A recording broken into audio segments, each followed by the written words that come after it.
পয়গম্বর আরবির দরবারে একজন মহিলা আসছে। কি যুগটা ছিল, আরে সোনালী যুগ ছিল, সোনালী যুগ।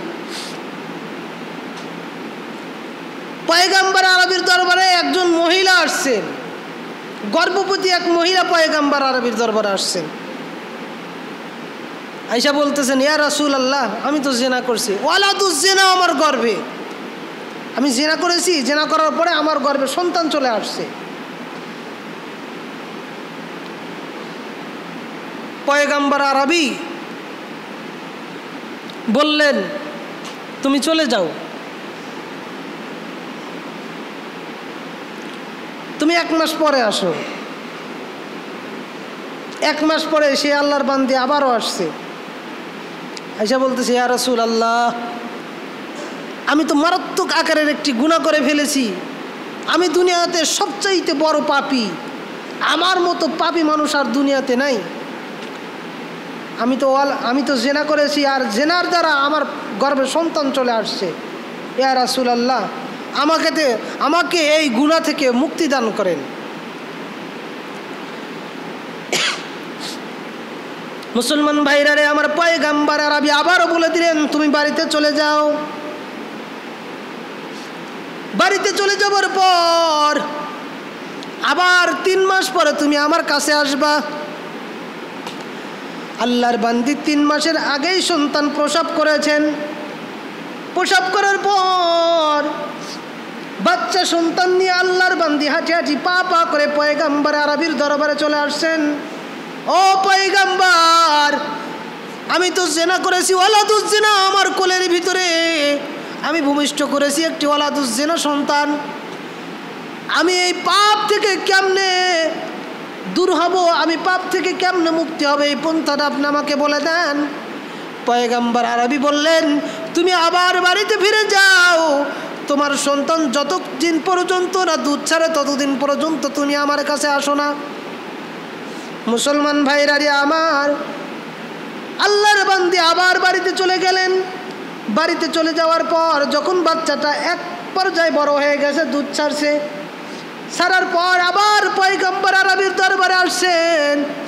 এ মুসলমান ভাইরা রে আমার, একটি আল্লাহর বান্দি নিজের গুনার কথা স্মরণ করিয়া 1 বার নয়, 2 বার নয়, 3-4 বার পয়গম্বর আরবির দরবারে আসলো, নিজের লজ্জা শরম ফালাইয়া দিয়া পয়গম্বর আরবির দরবারে বারবার এসে বলতেছে, ইয়া রাসূলুল্লাহ, আমি জিনা করেছি, আমি জিনা করার দ্বারা আমি সন্তান গর্ভে ধারণ করেছি, আমি জিনা করার যে সন্তান, এই সন্তান তো আমার কোলের ভিতর নিয়ে আপনার কাছে আসছি।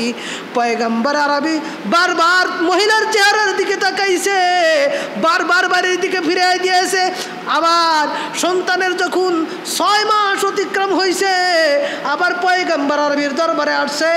আয়েশা বলতেছে, ইয়া রাসূলুল্লাহ, ইয়া হাবিবাল্লাহ, আমি তো জিনা করেছি, আমার জিনার সন্তান, ওয়ালাদুজ জিনার সন্তান তো এখন বড় হয়ে গেছে, আমি এই গুনাহ থেকে কেমনে মুক্তি পাইব? পয়গম্বর আরবি দরবারে যখন একবার বলছে আল্লাহর বান্দি, পয়গম্বর আরবি মুখটা ডান দিকে ফিরায় নিয়েছে, আবার যখন বলছে মুখটা বাম দিকে ফিরায় নিয়েছে, আবার যখন বলছে আল্লাহর বান্দি, ইয়া রাসূলুল্লাহ, আমি ওয়ালাদুজ জিনা, আমি জিনা করেছি, পয়গম্বর আরবি আবার মুখটা উপর দিকে নিয়েছে, নেওয়ার পর ঘোষণা দিয়েছে, যাও এই আল্লাহর বান্দিকে নিয়ে যাও, সঙ্গে সার করে দাও। সঙ্গে সার করে যখন আল্লাহর বান্দিকে মেরে ফেলা হলো, হত্যা করে দেওয়া হলো, কোরআনের আইন অনুযায়ী সঙ্গে সার করা হলো। সঙ্গে সার করার পর পয়গম্বর আরবি সকল উপস্থিত সকল সাহাবায়ে কেরামকে নিয়ে ঘোষণা দিলেন, আমার সাহাবীরা, এই মহিলাকে উঠায় কাফন দাফন করো। আল্লাহ তাবারক ওয়া তাআলা এই মহিলার জীবনের সব গুনাহ খাতাকে মাফ করিয়া দিয়া দুনিয়া থেকে আল্লাহ তাবারক ওয়া তাআলা জান্নাতের ফয়সালা করে দিয়েছেন। মুসলমান ভাইরা রে আমার, একজন মহিলা তার গুনাহ মাফ করানোর জন্য যে আখিরাতে যেন আমার কষ্ট না হয়, ও রাসূল, দুনিয়াতে আপনি আমাকে যত কষ্ট দেন দেন, কিন্তু আখিরাতে যেন আমার কষ্ট না হয়, আপনি আমাকে এই গুনাহ থেকে পরিত্রাণ ঘটায়া দেন। রাসূলুল্লাহ সাল্লাল্লাহু আলাইহি সাল্লাম একবার ডান দিকে মুখ ফেরেশতাকে সাক্ষী করেছেন, বাম দিকে ফিরায় নিয়ে আর এক ফেরেশতাকে সাক্ষী করেছেন, উপর দিকে ফিরায় মুখ ফিরায় নিয়ে আল্লাহ তাবারক ওয়া তাআলাকে সাক্ষী করে তারপরে বিচার নামিয়েছেন। আল্লাহ তাবারক তাআলা বলেন লা তাকরাবুজ জিনা ইন্নাহু কানা ফাহিশা। ও আমার বান্দারা ভালো করে শুনে রাখো, জিনা হলো সবচাইতে দুনিয়াতে বড় ধরনের একটা ফাহিশা কাজ। লা তাকরাবুজ জিনা ইন্নাহু কানা ফাহিশা ওয়া সাআ সাবিলা। এই কাজটা খুব নিন্দনীয় কাজ, কাজেই তোমরা বঞ্চনীয় কাজ যে রাস্তায় হবে সেই রাস্তার কাছেও তোমরা যাও না।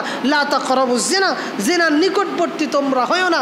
মেরে মুহতারাম ভাই ও দোস্ত বুজুর্গ, জিনা করার দ্বারা আমার সংসারে বরকত কমে যাচ্ছে, জিনা করার দ্বারা আয় রুজির ভিতরে বরকত কমে যাচ্ছে, জিনা করার দ্বারা আমি একজন প্রিয় ব্যক্তিত্ব মানুষের কাছে ছিলাম, মানুষ আমার ভক্ত হয়ে থেকে দূরে সরে গেছে, মানুষ আমাকে পছন্দ করে না, ভালোবাসে না, এটা আল্লাহ তাআলার পক্ষ থেকে হয়েছে। আল্লাহ তাবারক ওয়া তাআলা আমাদের সকলকেই জিনা থেকে দূরে থাকার তৌফিক দান করেন।